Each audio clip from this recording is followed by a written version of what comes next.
Bharatiya Janata party द्वारा आज शिमला में प्रदेश स्तरीय कार्यशाला का आयोजन किया गया, जिसमें बाबा साहेब भीमराव अंबेडकर सम्मान अभियान की रूपरेखा की विस्तृत चर्चा हुई। ये कार्यशाला राष्ट्रीय स्तर पर 14 अप्रैल को मनाई जाने वाली बाबा साहेब की जयंती के मद्देनजर आयोजित की गई थी।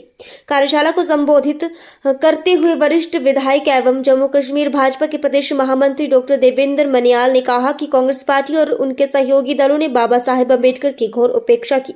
एक अत्यंत शिक्षित और प्रभावशाली व्यक्ति होने के बावजूद तत्कालीन प्रधानमंत्री जवाहरलाल नेहरू द्वारा उन्हें साइडलाइन किया गया। इसके विपरीत भारतीय जनता पार्टी ही वो दल है जिसने बाबा साहेब को सच्चा सम्मान दिया, चाहे वह अटल बिहारी वाजपेयी की सरकार रही हो या वर्तमान नरेंद्र मोदी की सरकार। दोनों ने बाबा साहेब के पंच तीर्थ स्थापित किए, उनकी जयंती को राष्ट्रीय महत्व दिया और विशेष संसदीय सत्र आयोजित कर उन्हें श्रद्धांजलि अर्पित की।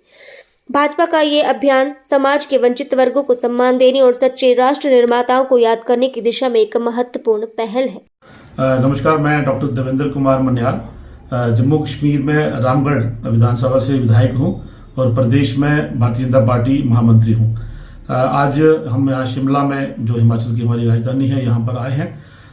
राष्ट्रीय स्तर पर बाबा साहब भीमराव अंबेडकर जी का जो हम जन्म जयंती मनाते हैं 14 अप्रैल, उसको लेकर, और कांग्रेस पार्टी और अन्य दल जो कांग्रेस के साथ मिलकर काम करते हैं, किस तरह से उन्होंने बाबा साहब की उपेक्षा की, किस तरह से वो संविधान की धज्जियां उड़ाते हैं, उस सब पे काफ़ी की बार चर्चा होती है। लेकिन बाबा साहब की जयंती पर 15 अप्रैल से 25 अप्रैल तक ये एक पखवाड़ा रहेगा, जिसमें बाबा साहब भीमराव अंबेडकर सम्मान अभियान, जिसको हमने नाम दिया है, राष्ट्रीय स्तर पर इसकी कार्यशाला हुई थी।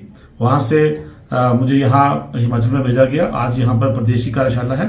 इसके बाद हर जिले में एक कार्यक्रम जो है वो बाबा साहब भीमराव अंबेडकर सम्मान अभियान के तहत किया जाएगा। मुख्यतः इस पर बाबा साहब की जीवनी, बाबा साहब के द्वारा किए गए काम और बाबा साहब को किस तरह से कांग्रेस सरकार ने, उस समय के प्रधानमंत्री नेहरू जी ने उनको साइडलाइन किया।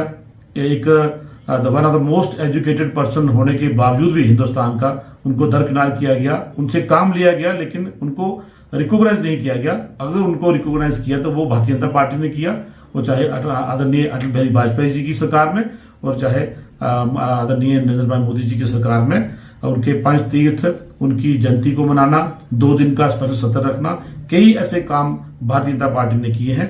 उन सब पर बात करने के लिए आज यहाँ प्रदेश स्तर की कार्यशाला है। इस कार्यशाला में हमारे अलग अलग जिलों से लोग आए हैं। उसके बाद, जैसे मैंने कहा, 15 से 25 तक ये अभियान चलेगा और मुख्यतः बाबा साहब को लेकर, उनके द्वारा किए गए कामों को लेकर और कांग्रेस द्वारा उनकी जो उपेक्षा की गई है उसको लेकर ये कार्यशाला यहाँ की गई है। बहुत बहुत धन्यवाद। जय हिंद, जय भारत।